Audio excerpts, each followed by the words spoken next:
Les facteurs de production, c'est quoi?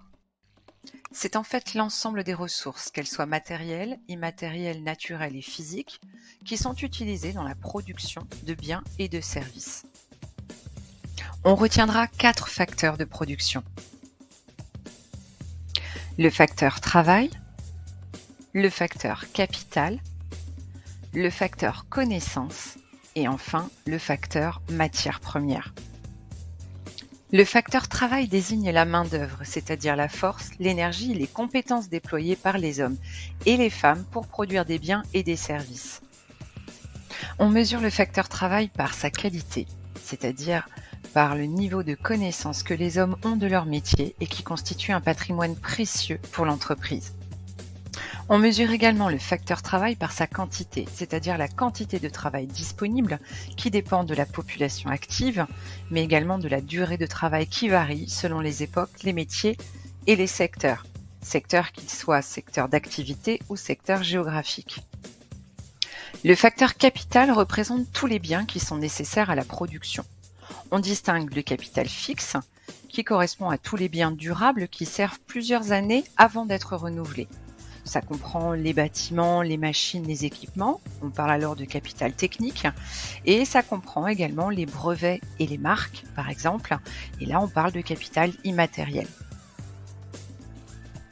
On a ensuite le capital circulant ou consommation intermédiaire, qui correspond aux biens consommés ou transformés au cours d'un seul cycle de production.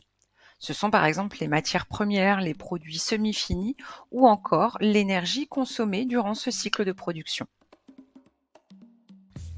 Parmi les facteurs de production, on intègre aujourd'hui le facteur connaissance, puisque dans l'économie contemporaine, les investissements immatériels sont privilégiés, en particulier les dépenses d'éducation et de formation, de recherche et développement, ainsi que tout ce qui concourt à accroître l'innovation technologique et organisationnelle.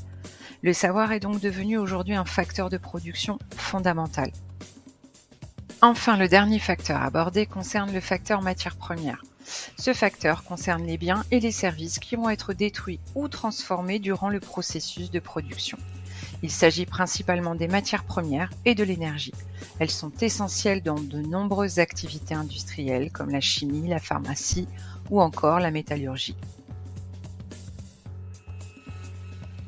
Ainsi, pour produire, il faudra une certaine quantité de travail, une certaine quantité de capital et des consommations intermédiaires.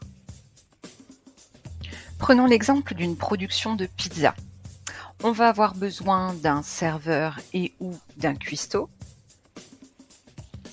Il faut associer à cela une certaine quantité de capital. Cela peut être un four à pizza, une table de service ou encore des ustensiles de cuisine. Les consommations intermédiaires utilisées pour produire, c'est-à-dire les éléments qui vont être détruits ou transformés, vont être la farine, le fromage, les tomates ou encore l'énergie.